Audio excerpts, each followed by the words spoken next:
Fala aí, meus jovens, professor Rafa Barbosa aqui na área. Hoje eu vou trazer uma aula para você, dando aí sequência, né, nossos vídeos de química aqui no canal. Obviamente esse canal pretende falar basicamente de química, tá? Mas também de várias outras ciências.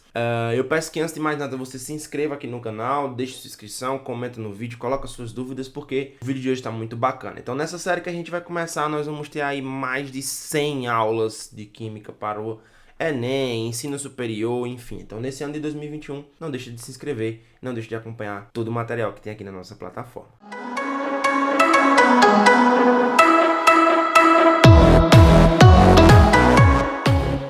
E como eu não podia deixar de falar disso, hoje nós vamos falar sobre matéria e energia. É claro que para você poder entender todo o conteúdo da química, você precisa lembrar de conceitos fundamentais. E esses conceitos fundamentais nós vamos ver agora nessa primeira aula. Então, quando a gente fala de matéria e energia, é bom lembrar de alguns conceitos básicos. O primeiro conceito é que matéria é tudo que ocupa lugar no espaço e possui massa. Então, tem que ocupar lugar no espaço, tem que possuir massa. E energia é a capacidade que um corpo tem de realizar trabalho. É bom a gente lembrar que lá na física, esse trabalho está relacionado a uma relação de força vezes o deslocamento. Então, quando a gente vai calcular trabalho, né, que é nada mais do que energia, esse trabalho nada mais, nada menos que energia, a gente está relacionando tudo isso com força e deslocamento, tudo bem? Então, matéria é tudo que ocupa lugar no espaço e energia é a capacidade que um corpo tem de realizar trabalho, beleza? Então, dito isso, a gente vai entender que esse conceito amplo, né, de falar de matéria, a gente precisa lembrar de um conceito básico de Einstein, onde ele diz que matéria e energia elas não podem ser criadas nem destruídas, mas elas podem ser transformadas. Um exemplo disso é os tipos que nós temos de energia. Por exemplo, a energia potencial e a energia cinética, tá? Energia cinética. São dois tipos de energia e nesses dois tipos nós podemos ter uma interconversão. Ou seja, eu posso converter energia potencial em energia cinética e vice-versa. Essa conversão de energia entra naquele conceito que nós já falamos outras vezes. Na natureza, nada se perde, tudo se transforma. Então é exatamente isso que Einstein vem dizer para a gente, né? Que quando a gente trata de cálculos, né, de energia, envolvendo energia, a gente lembra que essa energia ela é transformada, mas ela não pode ser perdida no ambiente, ok? Então, a matéria ela pode se subdividir, né, em pequenas porções, e qualquer porção de matéria que a gente possa dividir, por exemplo, sei lá, um tronco de uma árvore, é uma porção limitada de matéria. Já um objeto é um corpo, né, que a gente vai utilizar para uma utilidade específica. Então, a matéria é tudo que ocupa lugar no espaço, a madeira lá da árvore é o corpo, e o objeto que pode ser feito a partir dessa madeira é uma cadeira, que aí você vai ter um objeto com um utensílio, com uma utilidade em específico, ok? Todo objeto é um corpo, mas nem todo corpo é um objeto. Isso é bem importante lembrar. Essas definições elas podem parecer um pouco simples demais, digamos assim, né? Mas são definições que são muito importantes para que você tenha um processo de ensino-aprendizagem bem mais eficiente durante essas aulas, ok? Então, quando a gente vai falando sobre matéria, a gente precisa entender que dentro da matéria como um todo, a gente pode trabalhar com sistemas, tá? Então, esses sistemas é uma região do universo que você tira, uma parte que você tira para que você faça uma observação. Essa observação consiste em verificar quais são as características daquele sistema.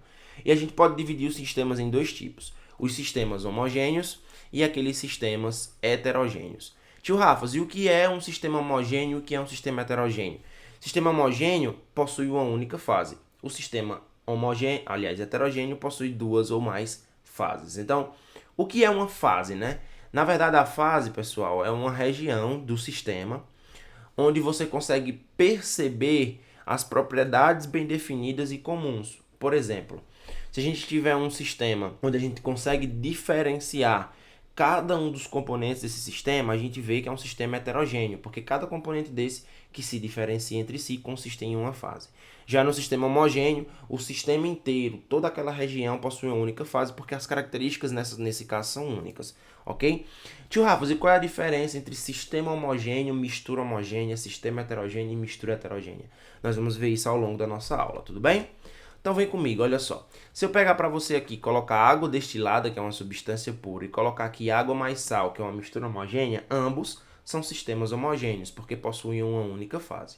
Ok? Agora se eu pegar, por exemplo, água e óleo, que é uma mistura heterogênea, e se eu pegar água e gelo, que é uma substância em vários estados físicos, a gente vai perceber que nesse caso aqui nós temos sistemas heterogêneos, ou seja, que não possuem uma única fase. Nesse primeiro caso aqui nós temos duas substâncias que são imissíveis entre si, ou seja, que não conseguem interagir, e aqui nós temos a mesma substância em estados físicos diferentes. Então, é um sistema heterogêneo, ok? Quando a gente fala desses processos que eu acabei de dizer para vocês, a gente pode resumir da seguinte forma. O que é uma substância pura? É um material que apresenta aspecto uniforme e possui um conjunto de propriedades constantes. Microscopicamente, possui unidades químicas iguais. E o que é uma mistura? É quando você coloca duas ou mais substâncias juntas. Aí preste atenção nesse macete que eu vou te dar. Muita gente pergunta assim, água e óleo é uma mistura? Aí você diz assim, não. Na verdade, sim, é uma mistura, tá? Só que heterogênea. Muita gente também pode perguntar assim, água e óleo se misturam? Sim, eles se misturam. Eles não interagem entre si para formar apenas uma fase, mas eles se misturam sim, ok? Então a gente pode ter o sistema homogêneo, que consiste em substâncias puras e misturas homogêneas, e o sistema heterogêneo, que consiste em misturas heterogêneas e uma substância em vários estados físicos. Então, quando eu tenho água no formato de gelo e no formato líquido, eu tenho essa água, né, nesse sistema heterogêneo, ok? Então, a gente pode dizer o seguinte, ó, que matéria ela pode ser um sistema homogêneo, que nesse caso pode ser uma substância pura ou uma mistura homogênea, e essa substância pura ela pode ser composta quando ela é feita por dois ou mais elementos químicos, por exemplo, a água. A água tem dois elementos químicos distintos, no caso aqui o oxigênio e no caso aqui o hidrogênio, então são dois elementos diferentes. Ou ela pode ser simples, no caso do H2, que a gente também tem aí formada por um único elemento, mas é uma substância pura, ok? Já no sistema heterogêneo, a gente pode ter uma mistura heterogênea, quando são dois ou mais componentes. Lembre-se que se forma uma mistura, tá? E pode ser a mesma substância em vários estados físicos distintos, por exemplo, água e gelo. Então, a água no estado líquido e o gelo no estado sólido. Então, a gente tem a mesma substância formada em estados físicos diferentes, formando um sistema heterogêneo, ok? Bom, dando continuidade à nossa aula, a gente pode falar também um pouquinho sobre algumas observações importantes. Então, ó, o granito, por exemplo, é uma mistura heterogênea que é formada por quartzo, feldespato e mica. Portanto, possui três fases e três componentes. Toda mistura gasosa, no caso, é homogênea. Aqui a gente tem uma mistura sólida, que no caso é o granito, e qualquer mistura de gases se comporta como uma mistura homogênea, ok? E aí a gente chega nos estados físicos da matéria, tá? Então, por exemplo, a matéria ela existe em uma variedade de formas chamadas estados da matéria ou fase de agregação. Quais são os estados que a gente conhece? Sólido, líquido e gasoso. Cada um desses estados tem uma característica diferente, tá? E essa característica é o que dá justamente a diferenciação entre esses estados físicos, ok? Então, no estado sólido é aquele em que a matéria apresenta-se de maneira rígida com forma e volume fixos. Uma outra informação importante acerca desse estado físico é que no estado sólido nós temos uma alta energia potencial e nós temos uma baixa energia cinética. Então, no estado sólido, essa é uma característica energética desse estado. Já quando a gente fala de estado líquido, né, quando a gente está falando do estado líquido, no estado líquido ele se caracteriza por ser um estado que tem forma fluida, mas que tem um volume fixo, tá? Ele vai tomar a forma do recipiente, mas ele tem um volume definido, ou seja, um volume fixo.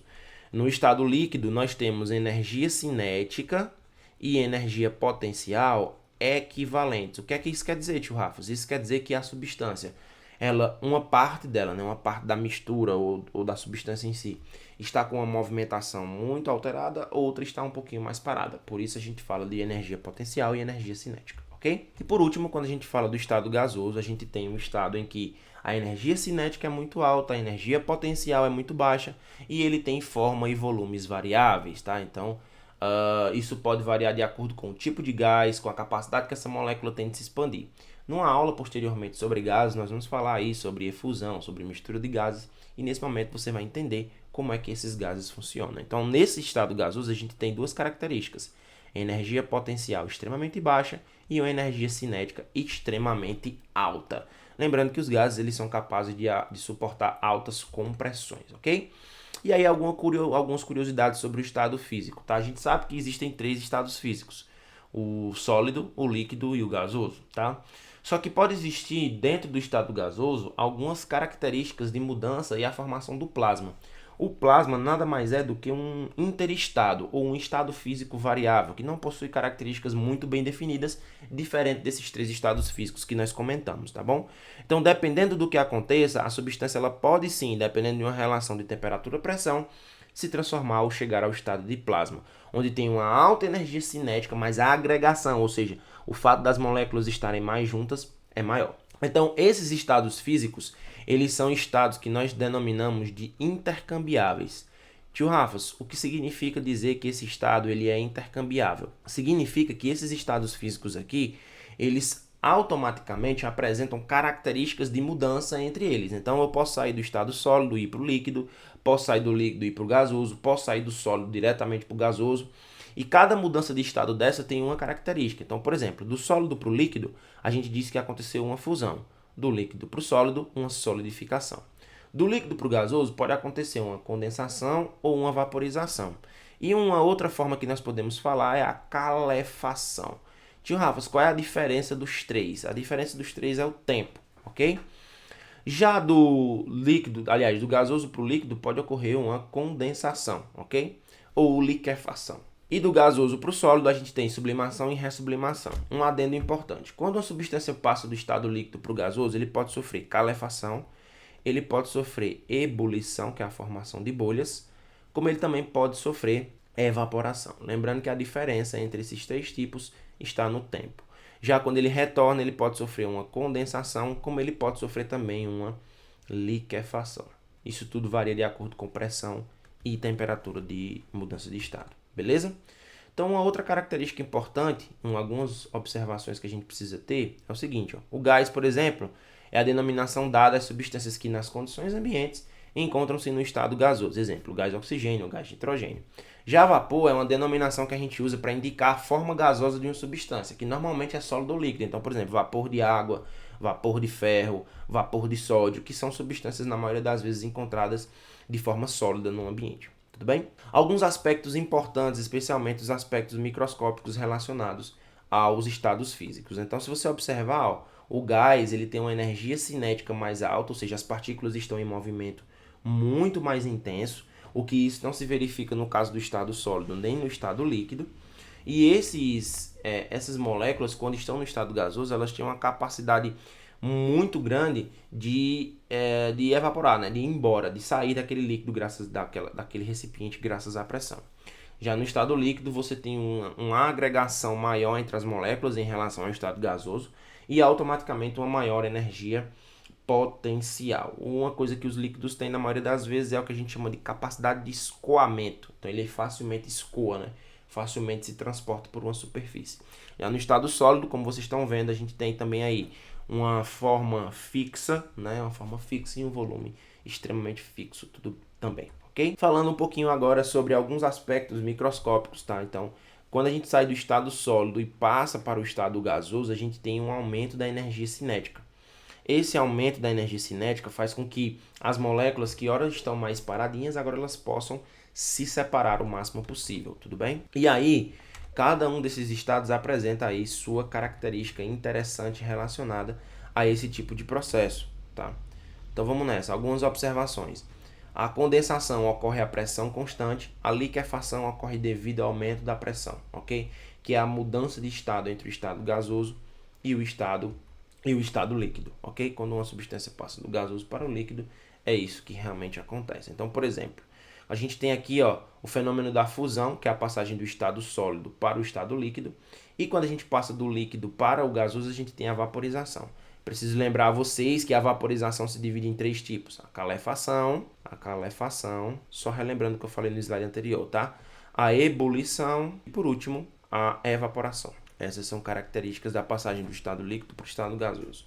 No sentido inverso, a gente tem condensação ou liquefação, que é o que eu já falei anteriormente, e a solidificação, que é a passagem do estado líquido para o estado sólido.